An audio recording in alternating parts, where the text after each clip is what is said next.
Greetings, traveler. Hey guys, time for another meta video. I'll be talking about the things I have learned in the first weeks of the Taverns of Time event. Obviously, 1 week isn't a lot of time, so as usual, I have limited myself to a couple classes to help me gain the knowledge faster than if I were to play all 9 classes, because obviously more repetition, bigger sample size, an easier time to find correlations, whatever makes sense. So we'll be going over Mage and Shaman in particular, and then as a third class, I'm leaning towards Warlock, both because the HS replay stats indicate that it's currently the third best. So if you guys don't know about this website yet, it's hsreplay.net. See it over here. The ratings for Arena, we got Mage, Shaman, and Warlock, and then Paladin coming in fourth. So the other reason is that I've been starting to experiment a bit with Zoo, and the first test came back very good. So, but we'll be going over that in the video. We'll start off with Mage. I'm sure if you have played in the Taverns of Time event, you know that Mage is quite dominant, and it is because of this little fellow. I'll hover over him in the deck tracker. It's the Cavern Dreamer. As a 2-drop, it's got a huge impact on the game, so much that I feel that this card is shaping the entire meta. Now, it's 2 mana 1/3, and it gives you a 2-cost spell or cheaper at the end of your turn every single turn. So not only does it provide a lot of value, it also has the tendency to keep itself alive, because there's a lot of cheap spells that do an excellent job at protecting itself. Shadow Pain, Frostbolt, Backstab, Sap, Bark Skin, Power Word Shield. There's a lot of very useful things. You could also get a Leeching Poison or a Doomerang, but you don't really care because the spell is free anyway. So what does that mean on a big scale in terms of looking at the entire meta? That means that the meta speeds up a ton. This card has been compared to Flappy Bird, Vicious Fledgling, which got such a bad rep among players that Blizzard actually removed this card from the arena. For those of you who don't remember, Vicious Fledgling was a 3-mana 3/3, and every time it attacked the face, it got to adapt. So you adapt Wind Fury, you attack face again, you adapt health. Suddenly you have a 3/6 Wind Fury that gets stronger every time it connects. Now, Cavern Dreamer has a similar impact in the game, whereas you play it and you check your opponent. It's like, I have played my 2-drop. Do you have an answer? If you do not have an answer, the game isn't over, but you are at a serious disadvantage. And even if you have an answer, a lot of the time, you will still come out with a disadvantage. And that's the real power of that card. And there's a similar card in the set for Shaman, which we'll be covering once we're talking about Shaman. But the power of these cards is that you are very rarely going to lose anything by playing them. You're going to play it, and there's a chance you're just going to snowball super hard and win, or your opponent deals with it, but you have still forced resources out of your opponent. You've still forced the hero power on turn 3, or you've forced them to, use an Eviscerate for 2 and then use the dagger or anything like that. It's just going to be very annoying, and the opponent is almost never going to come out ahead once you've played your Cavern Dreamer.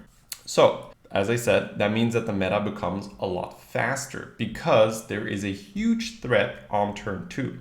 So that means that decks are going to look different and the games are going to look different. So if this is the first time you've been around for such a huge meta shift, this might be quite a surprise to you, but this can happen every time Blizzard releases new cards. Even though a certain style might work very well for you in a certain meta, once the meta shifts, it can be that there's a huge meta shift that means that a lot of what you did a week ago no longer applies. A good example here is that, I really liked to skip 1s and 2s on pretty much every single class when I was playing in the meta before Taverns of Time, because I really enjoyed getting these strong 3-drops and then being slightly behind the opponent, but then mounting my comeback and having overall more value in my deck. That worked really well for me. That doesn't really work when your opponent coins a Cavern Dreamer. If I don't have any 1s or 2s and my opponent coins a Cavern Dreamer, I'm going to skip turn 2, I'm going to play my minion on turn 3, but by that time the opponent's had tick after tick of the Cavern Dreamer's effect, so the chance that he has, first of all, just enough minions on board to deal with my 3, first of all, right? But second of all, there's also a decent chance that my opponent now has a useful spell in their hand to deal with my 3-drop. I also can't just sit back and play a Tar Creeper because Tar Creeper on its own doesn't even challenge the Cavern Dreamer. So it's a very, very big mindset shift, and a lot of the time it's caused by very impactful cards like, for instance, the Cavern Dreamer. That doesn't mean that it's a bad meta, right? I want to stress this because yes, the card is very strong and yes, it's going to dictate how you should draft, but I invite you to look past that. It's the same thing with Vicious Fledgling. Yes, it sucks, but you can also draft Mage, you can also draft Cavern Dreamers, and you can do the same thing to your opponent. So we can either complain about this and say, oh, the meta sucks, the card needs to be nerfed, this and that. And sure, yes, in an ideal world, the card probably gets nerfed and it's less oppressive. But if you're in the situation anyway, you may as well take full advantage of it. So that means rather than complaining about the card is beating me, you have to think, okay, how can I minimize the amount of games I lose to this card? Because I am not losing that many games to the card, and the same thing was true for Vicious Fledgling. Back when it was played, I did not lose that many games with the card, but I won a lot of games with that card. And the same thing is true for Cavern Dreamer. So let's get right to it. We'll go over this deck and you can see how the philosophy changes in terms of, which archetypes are desirable. Now, funny enough, Mage hasn't changed that much, simply because before Taverns of Time hit, I really liked a fairly aggressive Mage. Now, this usually still meant that the curve started on 3, but it was this more snowbally mid-range Mage, which had a lot of good 4-drops and some snowbally win conditions, such as Scalebane, such as a Bone Mare or similar cards, and then some burn to top it off, rather than the very classic Control Mage, which is all about the AoE. You can see that in this particular deck, the only AoE we have is a Cone of Cold, I believe. And that's more of an aggressive card to just freeze your opponent's board and go face. So what is the aim of this type of deck? It's to get ahead on board early. Well, obviously now with Cavern Dreamer, you have even more reason to do so. You want to be able to protect your Cavern Dreamer. So if you can coin out a Dreamer into a 2-drop or coin out a Dreamer into a Frostbolt or whatnot, that's going to help you keep him alive. But it has the added benefit that if your curve looks a lot lighter than before, you're going to have a higher chance of being able to deal with your opponent's Cavern Dreamer. So a card I really like right now is Fairy Dragon. It's a 3-mana 3/2 untargetable. So if you coin that out into your opponent's turn 2, they can't really play Cavern Dreamer. I've done this quite a few times and it feels so satisfying because they have it and they want to play it. It's like, coin Fairy Dragon, you can't even Frostbolt it. So that's a particular card that I've grown fond of in this week simply because of how it interacts with Cavern Dreamer. Similar for 3/2 minions in general. 2-mana 3/2s have just become better because even if you're not on coin and your opponent coins the Dreamer, you can still play the 3/2 into the Dreamer, and then your opponent either needs to have a taunt, an answer in hand already, or get lucky with the spell. And yes, it can happen, of course, but that's why the Dreamer is a very strong card. They can get lucky with the spell, but if they don't, you're going to chunk the Dreamer and you're probably going to come out even ahead, even though your opponent played the Dreamer, because you're going to trade favorably, and then they either hero power on turn 3 or they have to, damage their 3-drop, playing it into your 3/1 after it free killed the Dreamer. All right, so enough about that specific aspect. Looking at the rest of the deck, you can see that it's designed to just snowball on the board, seeing as we do have a couple ones a decent amount of 2s, and then we're just curving out into 3, into 4, and there is really not that much of a late game plan other than pyro them in the face, or play a Scalebane once you're ahead on board, or play a Geist or a Storm. And you see that a lot of the late game, well, you know, we can refer to Scalebane as a late game card, is designed to just solidify your position on the board. So it's very much a type of there is a plan A and no plan B type style that I'm currently enjoying.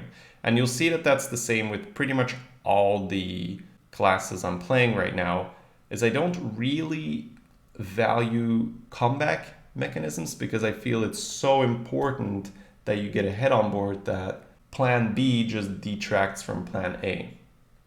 Okay. So we'll move on to the next mage deck, and then you might get an even clearer picture of what's been working for me. Let me just grab it here. This was a deck we played a couple days ago. And I feel this deck reflects even better what style we're going after, because obviously I am still learning, and you know, even now my drafts aren't going to be perfect, but I still wanted to share with you guys what I have learned. I feel this draft reflects better what both, like all the decks I'm showing, by the way, either go 12 or 11. We've got 2 12 mages to show, 2 12 shamans, and then an 11 wind warlock. And I want to show you guys this one in particular because it only has 1 dreamer, so it definitely doesn't rely on just, you know, memeing with the dreamer, but the structure of the deck is very nice. Now, this deck has a card we didn't discuss yet. It's Timeway Wanderer, which I really like in Mage because you can get such powerful swings. You can get 5 mana Pyroblast, 0 mana Fireball, 2 mana Flame Strike. I'm sure it's happened to you already. People play Timeway Wanderer as a mage versus you, and you feel just immediately demoralized because you're like, oh my god, they can do so many things. So especially in this type of a curve, you can get away with playing the Wanderer without getting punished too much because the deck is designed to snowball early. You can see we have 3 1s, 1, 2, 3, 4 2s, could be a little bit more, right? You could maybe not count the Walker, but I still picked these Archaeologists fairly highly just because I wanted something to play early. But combined with the Wanderer-ups, like, you're fine. Then we still have an okay amount of 3s.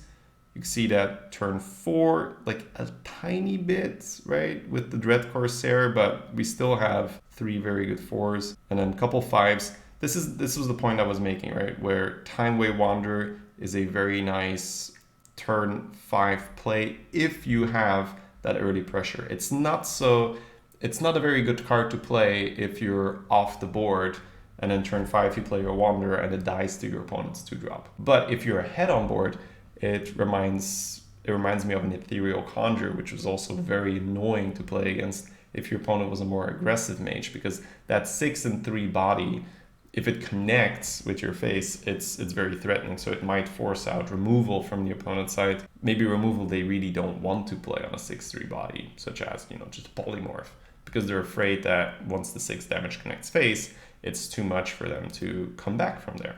And then, as with the previous mage deck, we still have that Bone Mare, which is somewhat similar to the Scalebane. It's just a minion to play once you're ahead on board and just snowball and solidify that win. And then the Pyroblast, similar role. It's just there to close out the game. Now, I said that I didn't really like the comeback mechanisms because they detract from plan A. But Timeway Wanderer is unique in that aspect where it doesn't hurt you a lot to put Timeway Wanderer in your deck. Whereas if you're going to pick a Flame Strike over, say, a Bone Mare or a Scalebane, that means that you have a card which is almost purely dedicated to swinging the board back in your favor.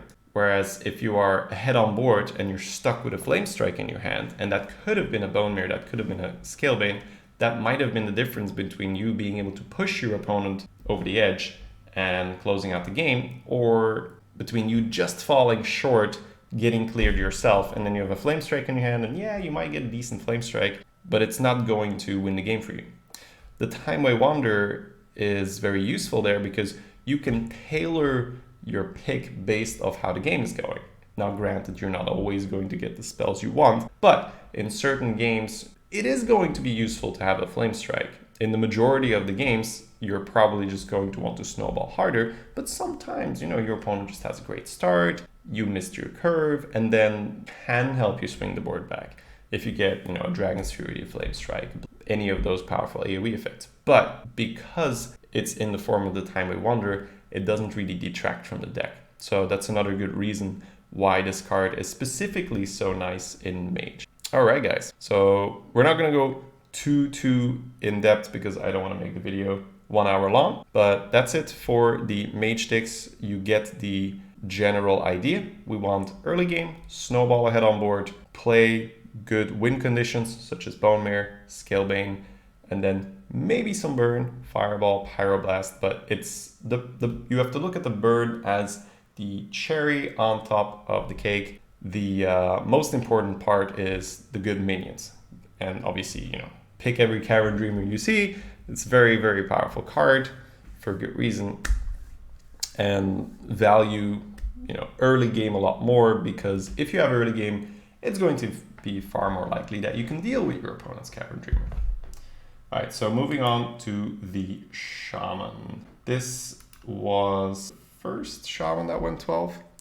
And you can probably see why. It's got triple Master of Realities and a Murazon, so that's a very nasty combination. Now, I was talking about how the Shaman also has a very nasty card, such as Cavern Dreamer, and this one is Master of Realities. Now, if you haven't seen him yet, it's a 6 mana 5/7 that whenever you summon a minion, and that it's very important that it's summon and not play, it gets evolved twice. So, not twice, but just 2 cost higher, right? Such as the Shaman Death Knight. That means that when you hero power, that counts as summoning, that gives you a 3-drop. So once this minion hits the board, and it is not understated, which is crazy, because a Boulder Fist, I feel, is just well statted. A 5/7 for me is not understated for a 6-drop. That's fine. That's not like insane, but that's fine. That's like getting a 4 mana 3/5. It's not insane, but it's fine. So it's not understated, and its text is basically, if I live, you win the game. So that's a good text. So once again, like with the Cavern Dreamer, pick all the Master of Realities you see and build your deck around them. And in turn, when you're playing against Shaman, keep it in the back of your mind that you need to be in a position turn 6 to deal with this card. So either have hard removal at the ready or be enough ahead on board that you can just deal with it by minion combat. Now, what effect does that have on our Shaman draft? A very similar one as with the Mage. We are going to just focus on our curve a lot more, and we're going to be a lot less control oriented. Now, I haven't been able to mess around with Control Shaman enough to completely rule it out, so I definitely will not. I can only tell you guys what I've been doing and what's been working for me, because at some point you just have to start somewhere and go from there. And that's what I've done with Shaman. I've started with a more curve-oriented approach, and it's been working well. The surprising card that I've been really enjoying is Primal Fin Totem. It's because if you're going to draft for an early, more aggressive Shaman anyway, Primal Fin Totem is really good. It's similar to the Dreamer, where you coin it out and you're like, well, do you have an answer or not? Because otherwise I'm just going to get 1/1. So obviously it's a lot less powerful and it's more vulnerable and such. But it's still a good card if you're going to draft this way, because then you're going to pick up cards such as Flame Tongue Totem and Direwolf, which you see here, and they have great synergy with the Primal Fin. Even, turn 1 coin Primal Fin, turn 2 Flame Tongue can just be the end of the game if your opponent doesn't have any removal or weapons or whatnot. The common thing with the Mage is that I am not worried about the comeback mechanisms. You see it has an MCT, but it was more just picked as a 3-drop because we didn't have many 3-drops. But no Lightning Storm, no Volcano. That's not what we're looking for, because you have to give up significant cards for those AoE effects. And I feel that it's much more important to just draft your curve, get ahead on board, and just make sure you get to the Master of Realities. The The removal I do like is Hex, because obviously it's very nice to deal with your opponent's Master of Realities. It means that even if you're not that far ahead on board, you can still deal with it. It also helps you close out games if you're a little lower curved, which I do advise. This is actually a fairly high curve Shaman. It's because it's got a lot of just very high quality on the top end. Fire Elemental, yes, it's expensive, but it has an amazing effect when it comes down. Same with the Master. The Master has super taunt, so you can play it even, if the first one doesn't do anything, your opponent dealing with it, and then you playing the second one, and that one surviving can also be the end of the game. Murozond helps you, Murozond's crazy good. Then Bone Mare obviously helps the strategy as well. And then the Ravenhold Assassin is more just a forced pick. So the deck's like a tiny bit heavier than you would normally want, but because it's such high quality, it's fine.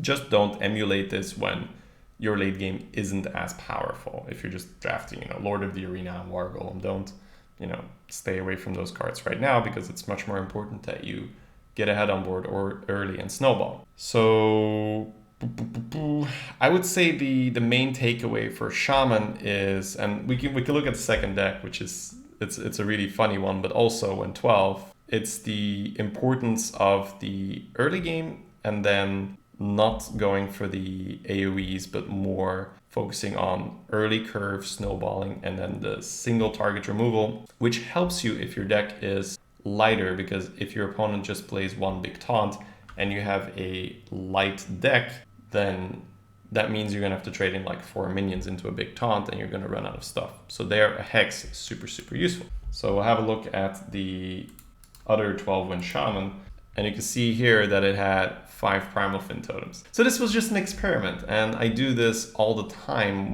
when there's a new meta. I'm just like, all right, well, let's see what happens if we pick every Primal Fin totem. So I skipped Hex for this thing, I skipped Lightning Storm for this thing, I skipped like 2 Volcanoes.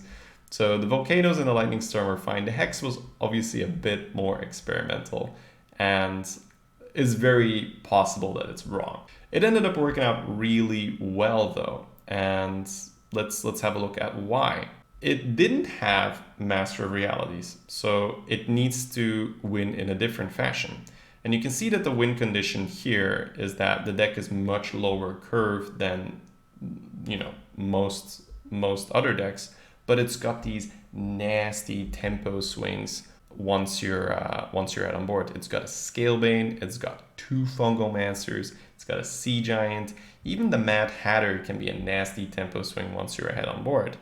The way how this particular deck worked is either Primal Fin on curve and then Feral Spirit, or coin Primal Fin into Feral Spirit. So that's a very particular interaction that I've grown fond of. Is I used to not really like Feral Spirits because the meta wasn't fast enough for them to be good. But now that you're going to draft more 2s, what you can do is take less 4-drops, more 2-drops, and then the Feral makes sense because you can go 2 into Feral into 2, or even coin 2 into Feral into 2, because Feral Spirits will overload your turn 4, meaning you can only play a 2-drop. Now in this deck, you can see that we still have a decent amount of 4-mana cards, but they're not all designed to play on curve. Cult Master is not a curve for. Mad Hatter is definitely, usually not a curve for. Messenger sometimes. So this deck still had probably 1 too many 4-drops. I believe in the draft, the Grim Necromancer could have been a Bloodlust, and it was definitely a mistake. Was still early in the draft, and I was playing it a little bit too safe, but had the Necromancer been a Bloodlust, this deck would have been even better, and I might have, not lost a game or lost 1 less match, because it went 12-2 in the end. But, just a very interesting experiment that had a very fun result. So this is something that you can emulate as well, because if you add Master of Realities to this deck, it just becomes even better. So takeaways for Shaman, right? Once again, focus more on that early curve.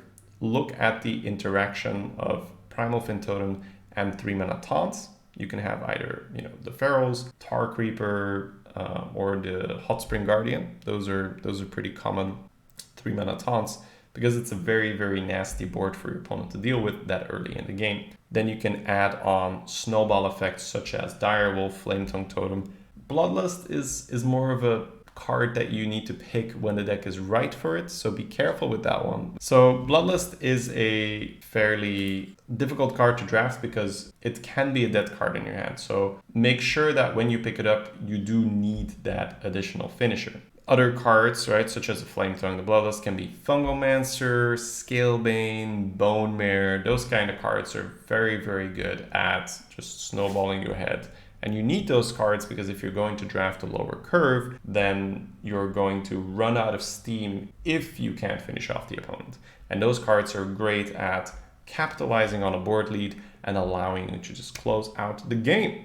All right. And then the last note is Hex is still good, right? So I would say 1 to 2 hexes can definitely improve your chances of doing well. But I am not too sold on Lightning Storm or Volcano, at least for this playstyle. Yeah. And then for the last segment, we are quickly going to have a look at the Zoo deck we drafted on Sunday. This one went 11. So that is a very, very good first indication that Zoo might be good because the deck itself doesn't have crazy quality. It's fine, right? It's definitely not a bad deck, but it's not the kind of quality where you go, well, yeah, obviously this deck's going to do well. So what is good about the deck is the structure. And this is something I love when I'm testing stuff. It's when the quality of the deck isn't crazy, but the structure is really good. That's how you can test because you're not being carried by the individual quality of your cards, you're being carried by the overall strategy. And the overall strategy is much easier to replicate than, well, just get a bunch of good cards, lol. So that's why I wanted you guys to see the second Shaman deck because it didn't even have the Master of Realities. It just had the strategy down. Push early, pick snowball cards, win. Right? The Zoo deck here it's got 1 AoE, which is fine. Well, I mean, it's got 2 if you count the Dread Infernal as well. But the AoE effects in Zoo, I used to not pick any, but then along the way, I realized that having 1 is fine and you can afford it because you can life tap. So even if your hand's a bit awkward, you can always life tap and, get more options. So in Zoo, I'm fine with picking 1 max 2 AoE effects, but be very picky with them. Don't pick them, pick 3 because, well, Shady said we need an AoE, so I may as well pick it up early, right? You're going to get AoE thrown at you throughout the draft. So be very picky with it and maybe end up with 1 Hellfire, 1 Shadow Flame, or 1 Hellfire, 1 Shadow Flame, or whatnot. Usually I'm not a huge fan of the File because it's very likely to clear your own board. And even though Hellfire does have a good chunk of damage on your own board, it doubles as reach, so it can be very useful to close out the game by hitting your opponent in the face for an additional 3 with the Hellfire. So as usual, when we're drafting Zoo, good 1-drops are pretty much always the pick. They're so important because it allows you to either go 1 into coin 3 or 1 into 2, or worst case scenario, you go 1-drop into tap, but it's acceptable because you had a 1-drop. So that's what we are looking for. Premium 1-drops over almost anything. Cards such as Direwolf are very, very good in Zoo because they take advantage of your early board lead. Same with Shattered Sun Cleric, same with Dead Speaker. You can really see this recurring theme that we are picking cards that benefit from an early board lead to snowball ahead and being able to close out the game fast. Doomguard is still a very good card when you're playing Zoo. Same with Despicable Dreadlord. Even though this card performs really well in control, it's just a beast of a minion. So usually you're going to have to pick Dreadlord, Siphon Soul, Void Lord, and you're almost always going to end up picking the Dreadlord because it's such a powerful card. You see that we don't have hard removal in this particular deck. That's because Siphon is very expensive in the draft. It's usually up against the Dreadlord, as we mentioned. So if you do happen to get a Siphon Soul, that's fine, but don't skip Dreadlord for it. Definitely not. Because the way how Zoo removes the opponent's board, it's just by throwing more minions at it. Especially with Doomguard. Doomguard is this particular card that is usually used to go into an opponent's taunt that would normally be very difficult to deal with.